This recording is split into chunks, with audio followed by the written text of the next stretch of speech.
falando da questão de liderança, né? A gente percebe até muito na história do senhor, fica claro aí um perfil muito forte de liderança, até pelo que o senhor falou também, né? De fazer o melhor que você pode nas condições que você tem, enquanto você não tiver condições de fazer melhor ainda, né? Então, Exatamente. quais os princípios de liderança que o senhor considera, assim, importante, né, na posição ali? Bom, primeiro ponto, né, é que uma coisa que eu condeno bastante, né, o oficial início de carreira, ele tentar se esquivar do serviço operacional.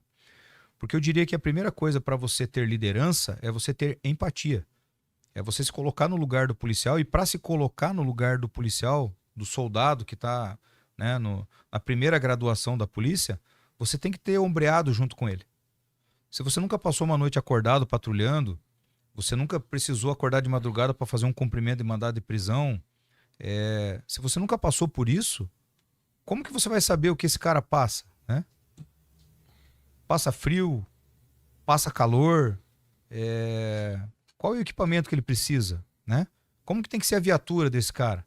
Você já fez um acompanhamento tático e já perdeu um veículo, se frustrou dessa forma porque o veículo conseguiu fugir de você, um veículo roubado, que você não conseguiu recuperar, não conseguiu entregar para o dono dele, né, que teve o veículo subtraído. Então, acho que o primeiro princípio de liderança é você conhecer o chão de fábrica, é você passar por ele, né? Então, e eu digo assim, né, que para mim, né, a melhor parte da polícia militar é o patrulhamento. É quando você está na rua, quando está patrulhando, né, que é a parte burocrática é a parte chata, né? Ela é necessária, mas ela é a parte chata, né? Tem gente que pode discordar do que eu estou falando aqui, né? Oficiais, eu digo. Mas eu penso dessa forma. E quando o cara enxerga e ele percebe, e ele vai perceber, que você entende do que você está falando, porque se você não entende, ele também vai perceber. Ele fala, putz, esse cara não sabe nem o que ele está falando aí. Aí você tem liderança, né? Porque você, sendo um cara que passou pelo que ele passa, você não vai tratar ele mal, né? Se o cara tá esperando no sol, você tem que estar no sol também.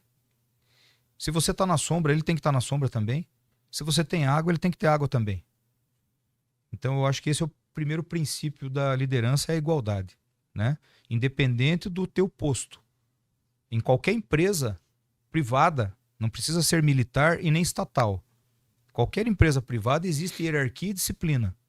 Existe o cara que entra para trabalhar no cargo que é menos remunerado dentro da empresa e existe o cara que vai ser o executivo que vai ter o cargo mais remunerado. Só que esse executivo, para ele valorizar o cara lá do chão de fábrica, ele tem que conhecer o chão de fábrica. Porque se ele não conhecer, como que ele vai saber o que esse cara passa? Então acho que esse é o principal que existe, né? Para você pensar em liderança, você tem que conhecer o trabalho daquele teu subordinado.